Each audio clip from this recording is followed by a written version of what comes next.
జ్ఞానవాణి వీక్షితులకు స్వాగతం సుస్వాగతం. క్రీస్తునందు ప్రియ సహోదరి సహోదరులారా, ఈనాటి దైవగ్రంథ పఠనాలను పరిశీలించినట్లయితే జీవితం ఒక తాత్కాలికం అని తెలియజేస్తుంది. జీవితం క్షణం క్షణం మారుతూ ఉంది. అందువల్ల మారుతున్న మన ఈ జీవితంలో ఏది నిజమో ఏది అబద్ధమో తెలుసుకోలేని పరిస్థితిలో ఉంది ఈ సమాజం.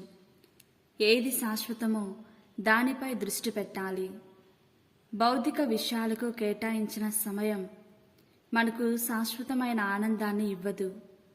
మనం సంపాదించే సౌకర్యాలు, వస్త్రాలు మరి ఆభరణాలు కేవలం సంతృప్తిని తప్ప దానికంటే ఎక్కువగా ఆనందాన్ని ఇచ్చే సామర్థ్యం లేదని గుర్తించాలి.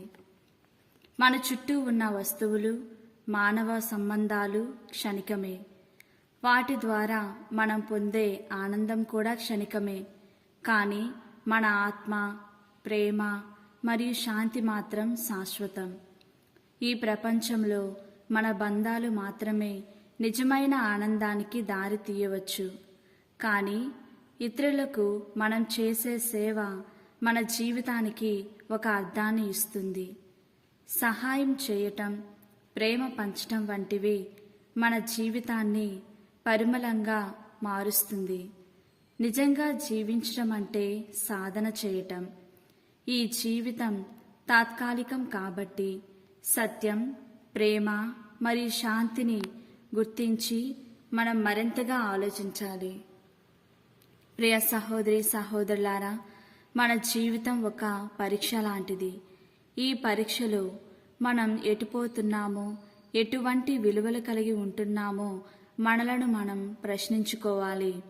మన క్రియలు మరియు నిర్ణయాలు మన సమాజాన్ని ఎలా ప్రభావితం చేస్తాయో అవగాహన చేసుకోవాలి.